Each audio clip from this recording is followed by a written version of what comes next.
పిల్లలు కొంచెం యంగ్ బ్యాచ్లో కొంచెం అందంగా గ్లామర్గా కనపడాలని వేసుకుంటుంటారు.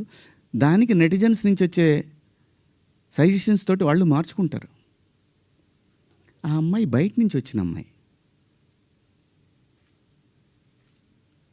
మనకి రెస్పాన్సిబిలిటీస్ కూడా ఉంటాయి కదా. నేనెవరిని హక్కుల్ని హరించడానికి? నేను ఎవరిని అనలేదే పలానా వాళ్ళ పేరు పెట్టి. బలైంది ఎవరు? ఇప్పుడు ప్రజల చేతిలో బలైంది ఎవరు? నాకేంటమ్మా, నాకేంటి అనసూయ గారు? మిమ్మల్ని ఎందుకంటాను నేను? అసలు మీరు ఎందుకు వచ్చారు దీంట్లోకి? నేను మిమ్మల్ని ఏమన్నా అన్నానండి?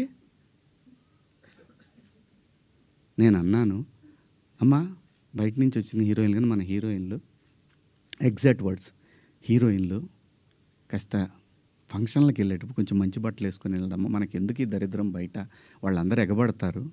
నిన్న మనం అక్కడ చూసాం కదా. మనం కొత్తగా చూపించేది ఏదైనా తర్వాత ఒక పదం వాడాను, విచ్ ఈస్ రెడిక్యులస్. నాకు వాడకూడదు ఆ పదం. నాకు ఇప్పటికి కూడా అది ఎన్నాళ్ళు హాంట్ చేస్తా తెలియదు. నేనా ఈ పదం వాడింది అని.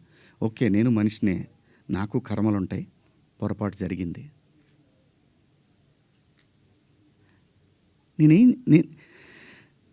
నా బాధ అంతా ఏంటంటే, నా వైఫ్ నా పిల్లలతోటి కరెక్ట్గా మాట్లాడలేకపోతున్నాను నేను. అది నా మిస్. వాళ్ళు నన్ను కన్సోల్ చేస్తున్నారు, వెళ్ళండి అని అంటున్నారు. అంటే ఎవరికో అయిందని కాదు, శివాజీ ఇలా మాట్లాడ్డే అని ఆ వైఫ్ని ఎవరన్నా అడుగుతారేమో అనే బాధ తప్ప నేను దేనికి భయపడేవాడిని కాదండి. తప్పు చేసినప్పుడు క్షమాపణ చెప్పడానికి కూడా ఒక క్షణం కూడా మనలో మనం కూర్చొని ఒక మాట అడిగితే సింపుల్గా, అమ్మ నన్ను క్షమించండి, నా వల్ల ఈ 2 పదాలు దొరికినాయి అని చెప్పేదానికి దాన్ని చాలా దూరం సాగదీశారు. పర్వాలేదండి, మేము పట్టడానికి ఉన్నాం, పడతాం.